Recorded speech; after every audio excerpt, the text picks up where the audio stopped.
तो दोस्तों स्वागत है आप सभी का एएसबी बायोलॉजी क्लासेस में।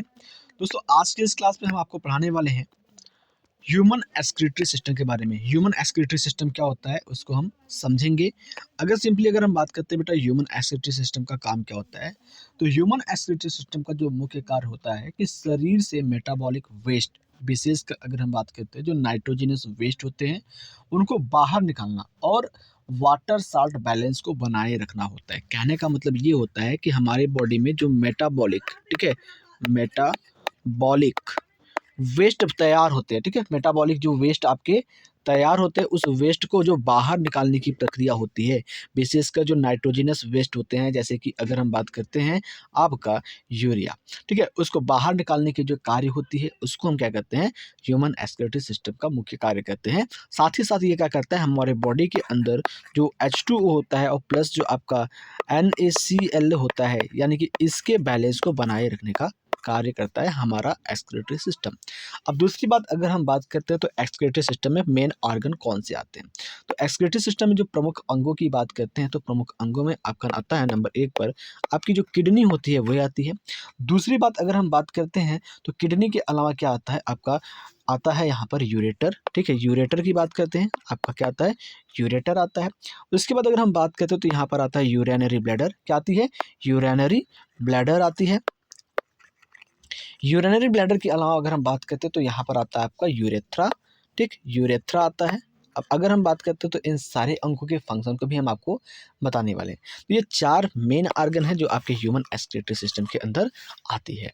तो दोस्तों अगर हम बात करते हैं तो आप सिंपल सा यहाँ पर देख सकते हैं, आपके पास क्या है, एक सिंपल सा स्ट्रक्चर आपके सामने रिप्रेजेंट हो रहा है जिसमें आपको दिखाया जा रहा है किडनी दिखाया जा रहा है, ठीक है। इसके अलावा अगर हम बात करें तो यहाँ पर आपको आ रही है एक यूरेटर दिखाई जा रही है, यूरिनरी ब्लैडर दिखाई जा रही है और साथ में अगर आप नीचे देखते हैं तो आपका यूरेथ्रा दिखाया जा रहा है। तो ये क्या करते हैं, ये सारे ऑर्गन्स मिलकर के क्या करते हैं, हमारे एक्सक्रीटरी सिस्टम का फॉर्मेशन करते हैं, हमारे उत्सर्जी अंग का निर्माण करते हैं।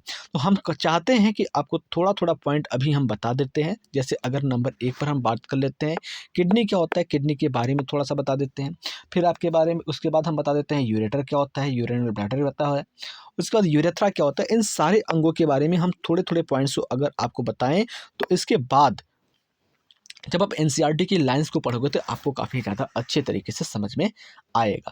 तो सबसे पहले अगर हम बात करते हैं तो शुरू करते हैं आपके जो मेन ऑर्गन आते हैं, ठीक है, मेन ऑर्गन कौन-कौन से होते हैं इसके बारे में बात करते हैं। तो नंबर 1 पर अगर हम बात करते हैं तो शुरू करते हैं किडनी से, ठीक है, किससे शुरू करते हैं, जो आपकी किडनी होती है, किडनी से शुरू करते हैं। तो किडनी का काम क्या होता है, देखो भाई किडनी की अगर हम बात करते हैं तो किडनी क्या होती है, ये बीन शेप्ड होती है। कैसी होती है, बीन शेप्ड होती है। बीन शेप्ड का मतलब अगर हम बात करते हैं जो आपका सेम होता है ना, हिंदी में कहते हैं सेम का फल, तो सेम के फल के आकार की होती है।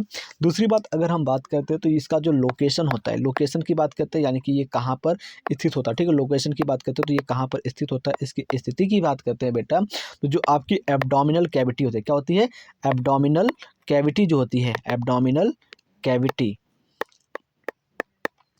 एब्डोमिनल कैविटी जो होती है वहाँ पर दोनों तरफ, ठीक है, एब्डोमिनल कैविटी में दोनों तरफ वर्टिब्रल कॉलम के ये स्थित होता है। जैसे अगर हम बात करते हैं कि हमारा वर्टिब्रल कॉलम हो गया, ठीक है, इस तरीके से वर्टिब्रल कॉलम हो गया, वर्टिब्रल कॉलम के दोनों तरफ क्या होती है, हमारी एब्डोमिनल कैविटी में ये किडनी स्थित होती है। तो आई होप ये चीज़ भी आप अच्छे से समझ गए होंगे। फिर उसके बाद अगर हम बात करते हैं किडनी के अलावा तो किडनी में क्या चीज़ें होती है, तो किडनी के फंक्शन की बात करते हैं, ठीक है, जो फंक्शन होता है किडनी का वो फंक्शन क्या होता है उसको भी देख लीजिए आप ध्यान से। तो फंक्शन की बात करते हैं मेरे लाल, तो फंक्शन होता है इसका ब्लड को फिल्टर करना, क्या करता है, ब्लड फिल्टर करना, ब्लड फिल्टर इसका काम होता है। उसके अलावा अगर हम बात करते हैं तो इसका काम होता है यूरिन बनाना, यानी कि पेशाब का निर्माण करना। उसके अलावा अगर हम बात करते हैं तो इसका काम होता है वाटर, ठीक है, साल्ट, ठीक है, वाटर साल्ट और पीएच, ठीक है, वाटर साल्ट और पीएच को रेगुलेट करना, रेगुलेट करना इसका काम होता है। तो आई होप इस चीज़ों को आप समझ चुके होंगे। दूसरी बात अगर हम बात करते हैं तो जो किडनी का स्ट्रक्चरल फंक्शन, स्ट्रक्चरल यूनिट होता है, किडनी के स्ट्रक्चरल यूनिट की बात करते हैं तो मेरे दोस्त किडनी का स्ट्रक्चरल जो यूनिट होता है वो क्या होता है, नेफ्रॉन होता है। क्या होता है, नेफ्रॉन होता है। तो आई होप इन चीज़ों को आप अच्छे से कैच कर पा रहे होंगे। तो मैंने क्या बताया कि जो किडनी होता है वो आपके एब्डोमिनल कैविटी में वर्टिब्रल कॉलम के दोनों ओर पाया जाता है। इसका जो स्ट्रक्चरल यूनिट होता है वो नेफ्रॉन होता है। किडनी बेन शेप्ड का होता है। इसका फंक्शन होता है ब्लड को फिल्टर करना, यूरिन बनाना, वाटर साल्ट और पीएच को रेगुलेट करना। इन चीज़ों को आप समझ पाए हैं। आगे अगर हम बात करते हैं तो दूसरे ऑर्गन की बात करते हैं, तो दूसरे ऑर्गन में आप देखेंगे यहाँ पर, दूसरे ऑर्गन में देखेंगे आप, तो दूसरे ऑर्गन में आता है आपका यूरेटर। क्या आता है? यूरेटर आता है। अगर हम यूरेटर्स की बात करते हैं तो यूरेटर्स की जो संख्या होती है वो कितनी होती है? 2।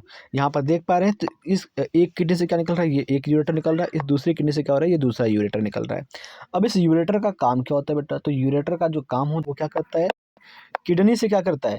यूरेटर का काम जो होता है बेटा, देखो यहाँ पर यूरेटर का काम होता है किडनी से, ठीक है, किडनी से यूरिन को, ठीक है, किडनी से क्या करता है? यूरिन को लेकर के आता है। कहाँ पर लेकर आता है? किडनी से यूरिन को लेकर के आता है यूरिनरी ब्लैडर के अंदर लेकर आता है, ठीक है, किडनी से यूरिन को यूरिनरी ब्लैडर के अंदर ले आने का काम करता है। दूसरी बात अगर हम बात करें तो ये बना किसका होता है? तो ये मस्कुलर ट्यूब होता है। क्या होता है ये? मस्कुलर ट्यूब होता है। मस्कुलर ट्यूब होता है, यानी कि मसल्स का बना हुआ ट्यूब होता है, ठीक है। आई होप आप चीज़ें समझ चुके होंगे। आगे अगर हम बात करते हैं तो तीसरे नंबर पर देखते हैं, तो तीसरे नंबर पर आता है आपका यूरिनरी ब्लैडर। क्या आता है आपका? यूरिनरी ब्लैडर आता है। क्या आता है? Urinary bladder. तो यूरिनरी ब्लैडर की अगर हम बात करते हैं तो यूरिनरी ब्लैडर क्या होता है बेटा? तो ये आपका क्या होता है? मसल्स का बना हुआ एक टैंक होता है, जिसको हम कहते हैं मस्कुलर सैक होता है। क्या होता है ये? मस्कुलर सैक होता है। मस्कुलर सैक एक ऐसा स्थान होता है, एक ऐसी पाउच होती है जहाँ पर क्या होता है आपका बेटा? यूरिन, जो आपकी यूरिन होती है वो क्या होती है? टेम्पोरली क्या होती है? स्टोर होती है, ठीक है। टेम्पोरली यूरिन जो होती है क्या होती है? यहाँ पर स्टोर होने का काम करती है, ठीक है, जो थोड़ी देर के बाद क्या होती है? शरीर से बाहर निकल जाती है, ठीक है, एक्सक्रीटरी प्रोडक्ट के साथ, एक्सक्रीटरी प्रोडक्ट के रूप में। और इसके बाद अगर हम बात करते हैं, नंबर 4 पर आता है आपका यूरेथ्रा, ठीक है, जस्ट एक सेकंड हमको दीजिएगा। नंबर 4 पर क्या आता है आपका? नंबर 4 पर आता है यूरेथ्रा। यूरेथ्रा की अगर हम बात करते हैं तो यूरेथ्रा क्या होता है? तो यूरेथ्रा क्या होता है? एक ट्यूब होती है, छोटी सी ट्यूब होती है। उस ट्यूब से क्या होता है? जो आपकी यूरिन होती है, ठीक है, यूरिन जो होती है वो क्या करती है? यूरिनरी ब्लैडर से क्या होती है? बॉडी से बाहर निकल जाती है, ठीक है। तो आई होप आप चीज़ें समझ पा रहे हैं, और मैं अब चलता हूँ एनसीईआरटी की लाइंस पर, और वहाँ पर आपको एक एक चीज़ें बारीकी से समझाऊंगा। जहाँ पर आपको कोई दिक्कत होती है तो आप कमेंट करेंगे, और मैं सारी कमेंट्स में आपके डाउट को क्लियर करने का प्रयास करूँगा। चलिए शुरू करते हैं एनसीईआरटी की लाइंस को, समझते हैं एक एक पॉइंट्स को। यहाँ पर लिखा गया है कि इन ह्यूमन, यानी कि इंसानों में, अगर हम बात करते हैं इंसानों में, द एक्सक्रीटरी सिस्टम कंसिस्ट, ठीक है, यहाँ पे लिखा है कि in human the excretory system consist of a pair of kidney, one pair of ureters, a urinary bladder and a urethra. यानी कहने का मतलब ये होता है कि इंसानों में जो आपका एक्सक्रीटरी सिस्टम होता है, इसके पास क्या होता है? एक जोड़ी किडनी होती है, एक जोड़ी यूरेटर होता है, एक जोड़ी यूरिनरी ब्लैडर होता है, एक यूरेथ्रा, सॉरी, एक यूरिनरी ब्लैडर होता है, एक यूरेथ्रा होता है, जैसा कि फिगर में आप यहाँ पर देख सकते हैं। अब अगर हम बात करते हैं किडनी की, तो किडनी क्या होती है? किडनी की अगर हम बात करते हैं तो kidney are the reddish brown bean shaped structure situated between the level of last thoracic and third lumbar vertebral column close to the dorsal inner wall of the abdominal cavity। कहने का मतलब ये होता है बेटा कि जो आपकी किडनी होती है वो आपके जो आपकी क्या होती है? एब्डोमिनल कैविटी होती है। उस एब्डोमिनल कैविटी के अंदर जो आपका वर्टिब्रल कॉलम होता है, उस वर्टिब्रल कॉलम में क्या होता है? लास्ट थोरैसिक और थर्ड लंबर, ठीक है, लास्ट वर्टिब्रल कॉलम में क्या होता है? आपकी थोरैसिक होती है, लंबर होती है, इस एनल होती है। तो उसमें क्या होता है? लास्ट थोरैसिक से लेकर के 3 लंबर जो होती है वहाँ तक ये फैली होती है। आगे बात करते हैं, ये डॉर्सल साइड होती है, अंदर की ओर होती है। ईच किडनी, प्रत्येक किडनी की बात करते हैं ऑफ एन एडल्ट ह्यूमन, एक एडल्ट ह्यूमन में मेजर्स नापा गया है 10 से 12 सेंटीमीटर इन लेंथ, 10 से 12 सेंटीमीटर लंबाई में, 5 से 7 सेंटीमीटर इन चौड़ाई and 2 to 3 cm in thickness, 2 से 3 सेंटीमीटर मोटाई में, with an average weight of 120 to 170 ग्राम। यानी कि अगर हम बात करते हैं तो एक जो एडल्ट ह्यूमन होता है, ठीक है, एडल्ट ह्यूमन की बात करते हैं तो एडल्ट ह्यूमन के अंदर क्या होता है बेटा? जो किडनी होती है ना, एडल्ट ह्यूमन के अंदर जो आपकी किडनी होती है वो क्या होती है? वो क्या होती है? 10 से 12, ठीक है, जस्ट एक सेकंड को दीजिएगा। 10 से 12 cm क्या होती है? ये आपकी लंबी होती है, ठीक है। उसके बाद क्या होती है? 5 से 7 cm क्या होती है? ये आपकी चौड़ी होती है, यानी कि इसकी बात कर रहे हैं तो इसकी क्या होती है, ये विड्थ होती है, ठीक है। उसके बाद अगर हम बात करते हैं तो क्या होता है, 2 से 3 सेंटीमीटर क्या होती है, ये 2 से 3 सेंटीमीटर इसकी मोटाई होती है, यानी कि थिकनेस होती है, टी से लिख दिया मैंने। उसके बाद 120 से लेकर के 170 ग्राम इसका क्या होता है, वेट होता है, वजन होता है। तो आई होप आप चीज़ों को समझ पा रहे होंगे कि मैं किडनी के बारे में क्या बताना चाह रहा हूँ। आगे चलते हैं, आगे की पॉइंट को देखते हैं। आगे की पॉइंट में बताया क्या गया, टूवर्ड्स द सेंटर, यानी कि अगर हम बात करते हैं सेंटर से, ठीक है, towards the centre of the inner concave surface of the kidney is a notch called hilum through which ureter, blood vessels and nerve enter। कहने का मतलब ये है बेटा कि यहाँ पर मैं आपको समझाऊंगा, थोड़ी सी रुकिए, जस्ट एक सेकंड हमको दीजिएगा। यहाँ पर देखिए, इस डायग्राम में आप देखिए, इस डायग्राम में आप देख पा रहे हैं तो यहाँ पर क्या बता रहे हैं, पहले इसको ऊपर लीजिए, towards the centre of the inner concave surface of each notch called hilum through which ureter, blood vessels and nerves enter।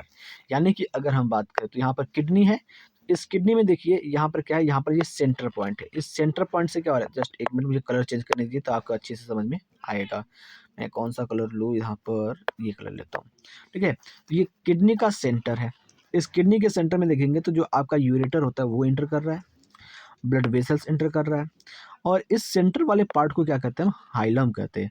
और इसी हाइलम से क्या होता है, आपकी ब्लड वेसल्स और ब्लड यूरेटर, नर्व आपके एंटर करते हैं किडनी में, जो कि हमारे फंक्शन को रेगुलेट करने में मदद करते हैं। समझ में आया, आगे चलते हैं। Inner to the hilum a broad funnel shaped space called renal pelvis, यानी कि अगर हम बात करते हैं, यहाँ पर देखेंगे यहाँ पर क्या लिखा हुआ है कि inner to the hilum is a broad funnel shaped space called the renal pelvis with projection called calyx, ठीक है। अगर हम बात करते हैं तो यहाँ पर रेनल पेल्विस होता है, देखो यहाँ पर अगर हम बात करते हैं रेनल पेल्विस की क्या होती है बेटा, देखो यहाँ पर अगर जाते हैं तो यहाँ पर क्या हो रही है, एक फनल शेप्ड स्ट्रक्चर बनी है। जस्ट मुझे एक मिनट देखो, मैं दीजिएगा, मैं आपको डायग्राम दिखा रहा हूँ किडनी का। यहाँ पर देखिए, इस तरीके से संरचना देखिए आप, तो जहाँ से आपकी ब्लड वेसल्स वगैरह एंटर कर रही है, ठीक है, जहाँ से आपकी क्या कर रही है, ब्लड वेसल्स एंटर कर रही हैं, यूरेटर बाहर आ रहा है, तो वहाँ पे क्या हो रहा है, एक फनल शेप्ड स्ट्रक्चर बन रही है। फनल शेप्ड स्ट्रक्चर देखिए, इस तरीके से स्ट्रक्चर बन रही है, इस तरीके से जो स्ट्रक्चर बन रही है, तो इस खाली पार्ट को क्या कहते हैं, रेनल पेल्विस कहते हैं, ठीक है। क्या कहते हैं इसको, रेनल पेल्विस कहते हैं। वहाँ पर ऊपर इसी के बारे में बात किया जा रहा था। आगे हम बात करते हैं, तो आगे क्या दिख रहा है यहाँ पर, उसको देखते हैं। विथ प्रोजेक्शन कॉल्ड कैलिसेस, उसके साथ क्या होती है, एक प्रोजेक्शन होती है। प्रोजेक्शन का मतलब देखो बेटा यहाँ पर क्या है, प्रोजेक्शन का मतलब क्या होता है कि इसमें कुछ इस तरीके से संरचना बनी हुई दिखाई दे रही है। देखो ये आपका रेनल पेल्विस है, और इस रेनल पेल्विस में देखो इस तरीके से कुछ आपकी संरचना बनी दिखाई दे रही है। ये जो आपकी संरचना दिखाई दे रही है ना, इसको हम कहते हैं कैलिक्स। ये कैलिक्स क्या करता है, आगे चल करके एक नई संरचना से जुड़ जाता है, जिसके बारे में हम आगे एनसीईआरटी में अभी पढ़ करके आपको समझा रहे हैं, ठीक है। आगे देखिए क्या लिखा हुआ है, यहाँ पर लिखा हुआ है कि the outer layer of kidney is a tough capsule, यानी कि अगर हम बात करते हैं जो किडनी होती है, किडनी का जो आउटर लेयर होता है क्या होता है, एक टफ कैप्सूल की तरह होता है, ठीक है, टफ कैप्सूल होता है। इनसाइड द किडनी, अंदर की ओर अगर हम बात करते हैं किडनी में क्या होती है, जस्ट एक second, inside the kidney there are two zone, kidney के अंदर क्या होती है, दो जोन होती है, and outer cortex and inner medulla, जो बाहर की होता है उसको कॉर्टेक्स कहते हैं, और अंदर की जो होता है उसको मेडुला कहते हैं। The medulla is divided into few conical masses, जिसको कहते हैं मेडुलरी पिरामिड। जो आपकी अंदर की होती है, यानी कि मेडुला होती है, क्या होती है, वो डिवाइड हो जाती है मेडुलरी पिरामिड में, प्रोजेक्टिंग इनटू द कैलिक्स, जो कैलिक्स से जुड़ा होता है। The cortex extend in between the, यानी कि जो आपकी कॉर्टेक्स होती है क्या करती है, एक्सटेंड करती है between medullary pyramids and renal column called column of बर्टीनी, जिसको कॉलम ऑफ बर्टीनी कहते हैं। तो यहाँ पर जो चीज़ें मैंने आपको ऊपर पढ़ के दिखाया वो क्या बताऊंगा मैं आपको, यहाँ पर देखिए, इस डायग्राम को थोड़ा सा मैं जूम करता हूँ, फिर आपको यहाँ पर दिखाने का काम करता हूँ। देखिए यहाँ पर मैंने आपको बताया कि जो किडनी होती है, जो किडनी की आउटर लेयर होती है ना, किडनी की आउटर लेयर को क्या कहते हैं, हम कॉर्टेक्स कहते हैं।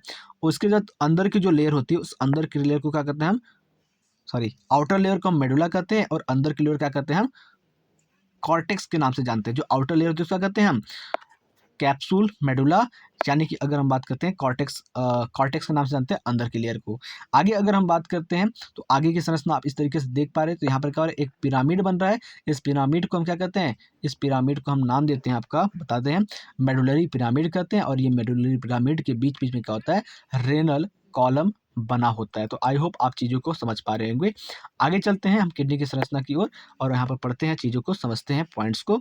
यहाँ पर देखिए क्या लिखा गया है बेटा, यहाँ पर देखते हैं क्या लिखा गया है कि ईच किडनी, यानी कि प्रत्येक किडनी के पास क्या होता है, each kidney has nearly 1 million complex tube structure called nephron. प्रत्येक किडनी के पास क्या होता है, ये देख रहे हो ना आप, इस तरीके से जो यहाँ पर लाइन लाइन बना हुआ है, इसको हम क्या कहते हैं, नेफ्रॉन कहते हैं। तो प्रत्येक किडनी के पास क्या होता है, लगभग 1 मिलियन नेफ्रॉन होता है, विच आर फंक्शनल यूनिट, ठीक है, जो कि क्या होता है, फंक्शनल यूनिट होता है। ईच नेफ्रॉन हैज़ 2 पार्ट, प्रत्येक नेफ्रॉन के में 2 पार्ट होते हैं, the glomerulus and renal tubules. एक होता है आपका ग्लोमेरुलस पार्ट होता है और दूसरा क्या होता है, रेनल ट्यूबल्स होता है। ठीक है, आगे हम बात करते हैं, आगे हम बात करेंगे नेफ्रॉन के बारे में, नेफ्रॉन का स्ट्रक्चर क्या होता है उसको भी समझेंगे। ठीक है, एंड उसके बाद बात करते हैं तो क्या होता है, जो आपकी ग्लोमेरुलस और रेनल ट्यूबल्स होते हैं। अब इसके बाद बात करें, glomerulus is the tuft of capillaries formed by the afferent arterioles, यानी जो आपकी ग्लोमेरुलस होती है वो क्या होती है, आर्टरीज की बनी होती है, पतली पतली कैपिलरीज होती है जो कि आर्टियोल्स की बनी होती है। और fine branch of renal artery, जो कि पतली पतली क्या होती है, रेनल आर्टरी की ब्रांचेस होती है। देखो यहाँ पर जो रेड कलर की आ रही है ना, इसको रेनल आर्टरी कहते हैं और इसी की ये आगे चल करके ये संरचना का निर्माण करती है। ठीक है, आगे बात करते हैं, blood from the glomerulus is carried away by the efferent आर्टियल, यानी कि ग्लोमेरुलस के पास से जो ब्लड होता है वो दूर ले जाया जाता है, किसके द्वारा, इफरेंट आर्टियल्स के द्वारा। द रेनल ट्यूबुल्स, यानी कि अब बात कर रहे हैं ग्लोमेरुलस के पास रेनल ट्यूबुल्स की। तो renal tubules being with the double walled cup like structure called Bowman's capsule, यानी कि अगर हम बात करें जो आपका रेनल ट्यूबुल होता है ना, वो रेनल ट्यूब क्या होता है, इस तरीके से डबल लैंड का स्ट्रक्चर बनाता है, कप लाइक संरचना बनाता है, जिसको हम क्या कहते हैं, बोमेंस कैप्सूल के नाम से जानते हैं। ये बोमेंस कैप्सूल में ही क्या होता है, मेन प्रोसेस होती है फिल्टरेशन की। ये बोमेंस कैप्सूल है और इस बोमेंस कैप्सूल के अंदर ही क्या होती है, फिल्ट्रेशन की मेन प्रोसेस होती है। ठीक है, आगे अगर हम बात करते हैं तो आगे की पॉइंट में अगर आप देखेंगे तो आगे की पॉइंट में क्या बताया गया है उसको मैं ऊपर करके आपको समझाता हूँ। ठीक है, अभी सारी स्ट्रक्चर को मैं आपको क्लियर कर दूंगा, नेफ्रॉन की, नेफ्रॉन का संरचना कैसा होता है, कैसा दिखाई देता है, उन सारी चीज़ों को मैं आपको समझाने वाला हूँ। ठीक है, बोमेंस कैप्सूल विच इनक्लोज, ठीक है, जो क्या कहता है, जो इनक्लोज होता है द ग्लोमेरुलस, जो कि ग्लोमेरुलस को क्या करता है, इनक्लोज करता है, ग्लोमेरुलस को ढक करके रखता है। Glomerulus along with the Bowman's capsule is called the Malpighian body और रेनल कॉर्पस। ठीक है, the tubules continues further to the form a high coiled network, ठीक है, जिसको कहते हैं प्रॉक्सिमल कन्वर्टेड ट्यूब। ठीक है, उसके पहले अगर हम बात करें तो जो मैंने आपको बताया कि जो आपकी बोमेंस कैप्सूल होती है वो क्या करती है, बोमेंस कैप्सूल जो होती है ग्लोमेरुलस को ढक करके चारों ओर से रखती है। जब बोमेंस कैप्सूल ग्लोमेरुलस एक साथ आते हैं तो उसको हम कहते हैं मैलपिगियन बॉडी या फिर रेनल कैप्सूल के नाम से जानते हैं। The tubules continue further to form a highly coiled network, ठीक है, जो ट्यूबुल्स होती है वो आगे चल करके एक नेटवर्क बनाती है जिसको प्रॉक्सिमल कॉन्वेटेड ट्यूब के नाम से जानते हैं। ठीक है, प्रॉक्सिमल कॉन्वेटेड ट्यूब्स के नाम से जानते हैं। अभी इस डायग्राम के बारे में हम बात करेंगे कि डायग्राम कैसे काम करता है, इसके बारे में अभी हम थोड़ी देर में बात करेंगे, पहले थियरी को आप समझ लीजिए। प्रॉक्सिमल कॉन्वेटेड ट्यूब की अगर हम बात करते हैं मेरे दोस्त, तो प्रॉक्सिमल कॉन्वेटेड ट्यूब को हम क्या कहते हैं, PCT कहते हैं। उसके बाद अगर हम बात कर रहे हैं तो यहाँ पर डायग्राम में देखिए, डायग्राम में देखिए, अगर हम बात करते हैं तो नेफ्रॉन, यही आपका नेफ्रॉन है। अब ये कहाँ से बना है, देखो यहाँ पर जो आपकी ये सिंगल, ठीक है, ये जो आपकी सिंगल लाइन की तरह दिख रही है ना, यहाँ पर जो आपकी लाइन की तरह इस तरह से लाइन बनी हुई दिख रही है ना, यही आपकी नेफ्रॉन की संरचना का निर्माण करती है। और यहाँ पर देखते हैं तो नेफ्रॉन में क्या होता है भाई, जो आपकी रेड कलर की दिखाई दे रही है आपकी ब्लड वेसल्स है। ठीक है, ये क्या है, आपकी ब्लड वेसल्स है जो आपको ब्लड को लेकर के आता है। और ये क्या होता है, एक डबल लेयर्ड स्ट्रक्चर होती है जिसको बोमेंस कैप्सूल कहते हैं, जो बना होता है का किसका, रेनल ट्यूबुल्स का बना होता है। तो रेनल ट्यूबुल क्या करती है, एक डबल लेयर स्ट्रक्चर बनाती है जिसको हम क्या कहते हैं, बोमेंस कैप्सूल कहते हैं। और इस बोमेंस कैप्सूल के अंदर जो आपकी ब्लड वेसल्स होती है वो घूम करके क्या करती हैं, ग्लोमेरुलस का निर्माण करते हैं। जब बोमेंस कैप्सूल और ग्लोमेरुलस एक साथ मिल जाते हैं तो उसको कहते हैं हम क्या नाम देते हैं, इसको एक नाम देते हैं, उस नाम को हम कहते हैं मैल्पिगियन बॉडी, ठीक है, इसको मैल्पिगियन बॉडी कहते हैं। उसके बाद क्या होती है, यहाँ से जो आपकी ट्यूब होती है, ब्लड वेसल्स होती है, वो क्या होती है, बाहर की ओर निकलती है, ठीक है, ब्लड वेसल्स क्या होती है, बाहर की ओर निकलती है, और बाहर की ओर निकल करके क्या करती है, ये इफेरेंट आर्टरियोल्स, ठीक है, आगे चलती है, एक नेटवर्क बनाती है, एक नेटवर्क बनाती है, तो उस नेटवर्क को हम कहते हैं हेनलीस लूप, प्रॉक्सिमल कन्वर्टेड ट्यूब कहते हैं। जो ऊपर की नेटवर्क होती है उसको कहते हैं प्रॉक्सिमल कन्वर्टेड ट्यूब कहते हैं, ठीक है। तो यहाँ पर हमने जो चीज़ें आपको वहाँ ऊपर दिखाया था, वो चीज़ें मैं आपको बता रहा हूँ कि आपकी जो रेनल ट्यूब होती है वो घूम करके एक संरचना बनाती है जिसको बोमेंस कैप्सूल कहते हैं। ग्लोमेरुलस के साथ आने के बाद ये मैल्पिगियन बॉडी बनाता है, यहाँ से आपकी ट्यूब निकलती है और ये क्या करती है, प्रॉक्सिमल कन्वर्टेड ट्यूब का निर्माण करती है। और ऐसे धीरे धीरे जो आपकी ट्यूब होती है, कौन सी, जो आपकी रेनल ट्यूब होती है, वो क्या करती है, इस तरीके से घूमते हुए क्या करती है, ये डिजिटल कन्वर्टेड ट्यूब का निर्माण कर लेती है। तो आई होप आप चीज़ों को समझ पा रहे होंगे, क्या मैं बताना चाह रहा हूँ वो भी जान पा रहे होंगे। आगे चलते हैं, यहाँ पर हम देख रहे हैं आगे क्या हो रही है, ऊपर लिखा हुआ है कि ए हेयर पिन शेप्ड, ठीक है, एक हेयर पिन शेप्ड क्या बन रहा है, हेनलीस लूप बन रहा है, is the next part of the tubules. यानी कि पीसीटी के बाद देखेंगे तो कुछ हेयर पिन शेप, इस तरीके से हेयर पिन शेप जो होता है, बालों में लगाने वाला जो पिन शेप होता है, उसके जैसे स्ट्रक्चर बन रहा है, जिसको हेनलीस लूप के नाम से जानते हैं। Is the next part of the tubules which has a descending, जो कि नीचे की ओर आता हुआ दिखाई देता है, एंड असेंडिंग लिम्ब, नीचे से ऊपर की ओर जाता हुआ दिखाई देता है। The ascending limb continue as another highly coiled tubules region called the distal convoluted tube. देखो ऊपर से जो नीचे की ओर आता हुआ ट्यूब होता है, ठीक है, मैल्पिगियन बॉडी से, उसको हम कहते हैं आपका PCT, proximal कॉन्टेड tube.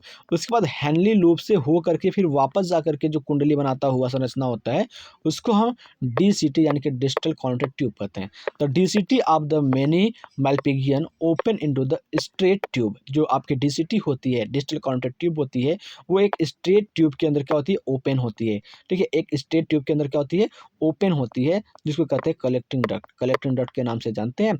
Many of which coverage and open into the renal pelvis, और ये सारे क्या होते हैं, आगे चल करके रेनल पेल्विस में ओपन हो जाते हैं। कौन, जो आपका कलेक्टिंग डक्ट होता है, बहुत सारे कलेक्टिंग डक्ट क्या होते हैं, रेनल पेल्विस में ओपन हो जाते हैं through medullary pyramid, medullary pyramid के द्वारा इन द साइक्लस में, ठीक है। तो आई होप आप चीज़ों को समझ पा रहे होंगे। आगे बात करते हैं द मैल्पिगियन कॉर्पलेस की बात करें, मैल्पिगियन कॉर्पलेस की या मैल्पिगियन बॉडी की बात कर रहे हैं, तो proximal converted tube and distal converted tube of the nephron की are situated in the cortical region. ये क्या होता है, कॉर्टिकल रीजन में पाए जाते हैं। पीसीटी और डीसीटी क्या होते हैं, मैल्पिगियन बॉडी के कॉर्टिकल रीजन में पाए जाते हैं। अब द किडनी के whereas the loop of Henle dips, जो आपकी लूप ऑफ हेनली होती है वो डिप्स होती है, धंसी होती है इनटू द मेडुला के अंदर, ठीक है। जो आपकी हेनलीस लूप होती है क्या होती है, मेडुला के अंदर धंसी होती है। पीसीटी और डीसीटी कहाँ पर पाए जाते हैं, कॉर्टिकल रीजन में पाए जाते हैं। In the majority of nephron की मेजोरिटी की बात करते हैं, द लूप ऑफ हेनलीस की लूप होती है इज टू शॉर्ट, छोटी होती है, ठीक है। नेफ्रॉन की मेजोरिटी के कारण क्या होती है, जो हेनली की लूप होती है वो भी क्या होती है, छोटी होती है, एंड एक्सटेंड फैली होती है only very little into the medulla, बहुत छोटे मेडुला के अंदर, ठीक है। सच नेफ्रॉन्स आर कॉल्ड, ऐसे नेफ्रॉन्स को हम क्या कहते हैं, ठीक है, सच नेफ्रॉन्स आर, एक second, such nephrons are called the cortical nephron, ऐसे नेफ्रॉन को क्या कहते हैं हम, कॉर्टिकल नेफ्रॉन कहते हैं। कैसे नेफ्रॉन को, जिसके अंदर हेनलीस लूप क्या होती है, धसी होती है, उसको हम कॉर्टिकल नेफ्रॉन के नाम से जानते हैं। In some of the nephrons the loop of Henle is very long, और कुछ नेफ्रॉन ऐसे होते हैं जिसमें लूप ऑफ हेनली क्या होती है, बहुत बड़ी होती है, एंड रन करती है डीप इनटू द मेडुला की गहराई तक। These nephrons are called the juxtamedullary nephron, उसको कहते हैं जक्स्टा मेडुलरी नेफ्रॉन। देखो जिस नेफ्रॉन के अंदर जो मेडुला होती है, जिस नेफ्रॉन के अंदर हेनलीस लूप मेडुला के अंदर कम धसी होती है, उसको कॉर्टिकल नेफ्रॉन कहते हैं। जिस नेफ्रॉन में जो आपकी हेनलीस लूप होती है वो मेडुला के अंदर ज़्यादा गहराई तक धसी होती है, उसको कहते हैं जस्टा मेडुलरी नेफ्रॉन के नाम से जानते हैं। द इफरेंट आर्टरियल्स इमर्ज, जो इफरेंट आर्टरियल्स होती है वो इमर्ज मिल जाती है फ्रॉम द ग्लोमेरुलस, ठीक है, ग्लोमेरुलस में form a fine capillaries network, ठीक है, around the renal tubules is called the peritubular capillaries. यानी कि बात करते हैं जो आपका वो आता है, आपका इफरेंट आर्टरियल्स आता है, वो क्या कहते हैं, जो आपकी कैप्सूल होती है ना, यहाँ पर देखिए ये जो कैप्सूल होती है, इस कैप्सूल में क्या होती है, देखो ये आपकी जो कैप्सूल है, बोमेंस कैप्सूल है, और इसके साथ ये जो आपका है आपका ब्लड वेसल जो आपका इफरेंट आर्टियाल्स आता है, क्या होता है इसमें नेटवर्क बना लेता है। इस तरह से नेटवर्क बनाने के बाद क्या करता है वो बाहर की ओर निकलता है। आगे हम बात करते हैं ये जो नेटवर्क बनाता है, इस नेटवर्क को क्या कहते हैं हम, इसको कहते हैं fine capillaries network around the renal tube. Renal tube के आगे अराउंड क्या करता है वो नेटवर्क बना लेता है, जिसको कहते हैं पेरीट्यूबुलर कैपिलरीज के नाम से जानते हैं। माइन्यूट वेसल्स, इसके बाद क्या होता है कि माइन्यूट एक पतली सी वेसल्स निकलती है आप दिस नेटवर्क, इस नेटवर्क से रन करती है parallel to the Henle's loop, Henle loop के पैरेलल रन करती है, ठीक है। फॉर्मिंग अ यू शेप्ड, एक यू शेप्ड बनाती है वासा इरेक्टा, जिसको वासा इरेक्टा के नाम से जानते हैं। वासा इरेक्टा इज absent और highly reduced the cortical nephron. Vasa erecta या तो absent होता है या फिर क्या करता है हाईली बहुत ज़्यादा रिड्यूस करता है कॉर्टिकल नेफ्रॉन को। तो आई होप जो भी चीज़ें मैंने आपको अभी बताया है वो सारी चीज़ें आपको अच्छे से समझ में आया होगा। और अगले क्लास में हम बातें करेंगे यूरिन फॉर्मेशन की। यूरिन फॉर्मेशन कैसे होता है, क्या क्या प्रोसेस होते हैं, कैसे कैसे प्रोसेस से गुजरना पड़ता है, उन सारी चीज़ों को मैं आपको बताऊंगा। मिलते हैं आपसे अगले क्लास में, तब तक के लिए जय हिंद जय भारत। बने रहिए हमारे साथ। अगर आपको क्लास अच्छा लगा है तो प्लीज़ क्लास को लाइक कीजिए, चैनल पर नया है तो चैनल को सब्सक्राइब करके अपने दोस्तों के साथ शेयर जरूर करिए, क्योंकि आपकी एक लाइक हमारे मोटिवेशन को बढ़ाती है।